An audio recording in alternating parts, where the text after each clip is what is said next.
자, 제가 이번에 가지고 온 종목은 셀트리온을 가지고 왔습니다. 일단 오늘 가격이 좀 빠지는 모습이 보여지다 보니까 이게 좀 부담으로 작용을 한다라고 생각을 할 수 있을 것 같긴 한데, 그래도 뭐 이 흐름도 단기적이고 결국에 저는 다시금 이 올라가는 흐름으로 현재 위치에서 연결이 될 것이다라고 생각을 하고 있거든요. 어떠한 부분 때문에 이렇게 말씀드릴 수 있는지 제가 보고 있는 핵심 내용 하나씩 풀어보는 시간 갖도록 하겠습니다. 들어보시고 도움 된다면 구독, 좋아요, 알림 설정 한 번씩 눌러주시면 감사하겠습니다. 자, 일단 가장 먼저 최근에 나오는 내용들을 좀 보자면 뭐 합병 이슈나 이런 게 있는데도 불구하고 실적이 좀 안 좋다 보니까 목표가가 줄 하향되고 있다 이런 얘기가 들려오고 있습니다. 그래가지고 최근에 리포트들이 어떻게 나왔는지 살펴보게 되면은 7월 11일부터 봤을 때 어떠한 부분이 보여지고 있다? 목표가 하향이 있긴 하지만 유지도 많고, 그리고 공통적으로 하향을 했다라고 하더라도 21만 원 이상을 여기선 목표로 잡고 있다. 그럼 현재 가격이 15만 원, 16만 원 이 사이라는 걸 생각을 한다면 아직도 올라갈 수 있는 구간이 많이 남았네 라고 생각을 할 수 있겠죠. 그럼 이 내용만 놓고 보더라도 현재 위치가 그렇게 부담되는 거는 많이 없지 않나 라고 생각을 해보기가 괜찮다라는 겁니다. 그리고 이런 상황에서 이 17일 어제죠. 예, 어제 나온 이 교보 다시 자 그리고 17일 교보증권에서 나온 어제 나온 이 리포트를 한번 살펴보게 되면 어떤 내용이 나오고 있는지를 좀 보도록 하자면요. 일단 여기서도 2분기 실적은 좀 별로다라는 얘기가 많이 나오고 있잖아요. 그렇지만 우리는 뭘 기다려야 된다? 바이오. 특히나 셀트리온 같은 경우엔 지금 당장의 실적보다는 미래의 파이프라인, 그게 반영이 되면서 높은 가치를 인정받는 생태계잖아요. 그러면 지금 준비하고 있는 파이프라인이 언제 승인이 될지, 그리고 이게 제품으로 언제 허가를 받을지, 여기에 집중을 해야죠. 그랬을 때 램시마 가장 큰 거, 유럽에서도 매출 많이 자랑하고 있는 거, 올해 10월에 미국 승인 받는다라고 이야기하고 있고, 그리고 그 다음엔 좀 시간적인 이 갭이 있긴 하지만, 그래도 24년에도 몇 가지가 이렇게 준비가 되고 있고, 당연히 이런 부분들 같은 경우는 어떻게 생각할 수 있다? 중간에 이 연구 결과나 여러 가지가 나올 때마다, 셀트리온 긍정적으로 자극을 줄 수 있겠구나. 이게 막 취소되었다. 혹은 안 좋은 내용 나왔다. 그런 것만 아니라면은 그냥 좋은 내용만 딱딱딱 나올 가능성이 높아 보인다라는 겁니다. 그리고 유플라이벨 같은 경우에는 어차피 경쟁이 심해가지고 매출은 좀 높아질 수 있어도 순이익은 적을 것이다라는 거 제 영상을 보시는 분들은 다들 알고 있었잖아요. 그러면 굳이 이 내용을 알고 있던 내용이 또 나온 거라 막 안 좋게 막 저점 이탈하지 다시 저점 이탈할까 말까 생각할 필요가 없었다라는 거죠. 자, 그러면 지금부터는 오히려 어떤 걸 보면 좋을까요? 근본적인 거.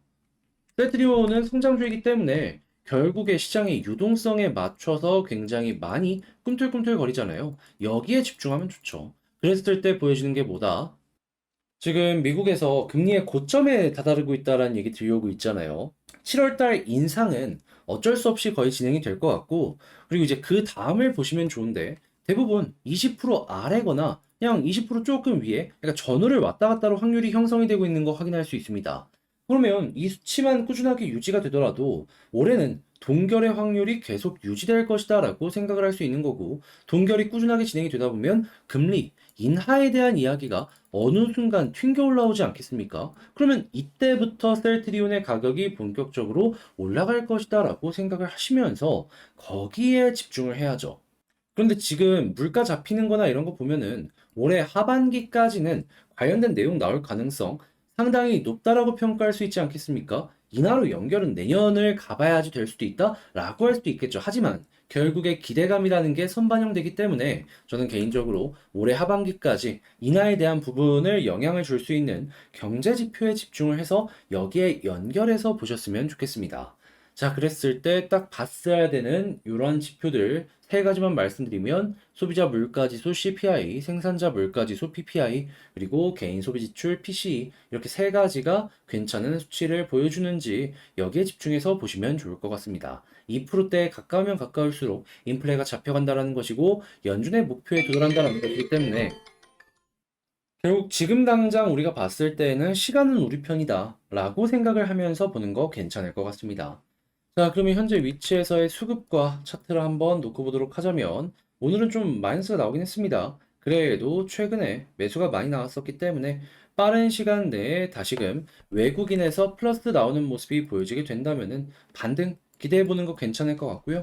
그런 만큼 이거는 결국에 시간이 해결해 줄 거다. 자, 그리고 차트상으로 봤을 때에는 가격이 조금 더 이탈을 한다라고 하더라도 일정상으로 봤을 때 올라가면 계속 쭉 올라갈 수 있는 이런 흐름이랑 연결할 수 있잖아요. 그렇기 때문에 어디까지 빠지든지 간에 매도할 이유는 안 보여진다. 자, 그런 상황에서 만약에 21선을 돌파하고 위에서 자리를 잡는다면 어떻게 될까요?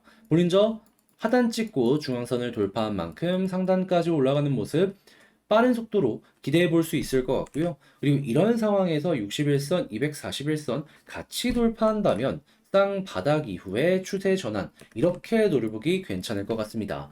그리고 이런 상황에서 추세가 전환되는 모습이 보여지게 된다면 아마 올해 하반기가 좀 눈앞까지 다가오는 순간이 되지 않을까 싶고 그렇게 도달하게 된다면 합병 이슈에다가 램시마 미국 허가에다가 그리고 금리 인하에 대한 기대감이 동시에 겹칠 수 있기 때문에 최근에 만들어지고 있는 이 박스권 돌파 충분히 기대 가능하다라고 생각을 할 수 있을 것 같고요. 그러면 그때부터는 추세를 보시고 얼마 가격을 정하는 게 아니라 추세가 꺾이기 전까지는 홀딩을 하면서 수익을 극대화하는 그런 전략을 취하시면 좋겠죠. 그럼 현재 위치에서는 지금 말씀드린 내용들이 시간만 흐르면 될 것이기 때문에 그걸 준비하면서 저점에서 최대한 많이 모아가자라는 식으로 대응하시면 된다라는 겁니다.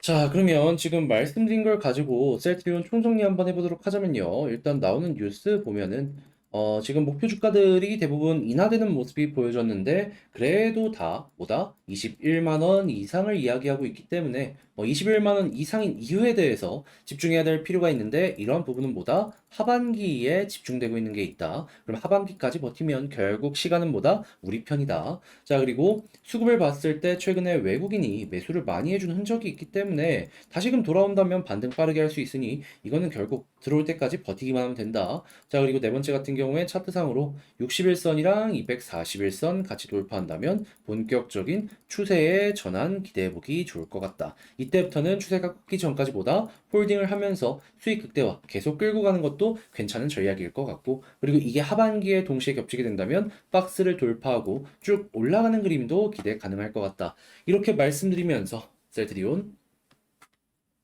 정리를 끝내봤습니다. 아이고, 에어컨을 제가 너무 많이 쓰다 보니까 정신없이 영상을 찍는 것 같은데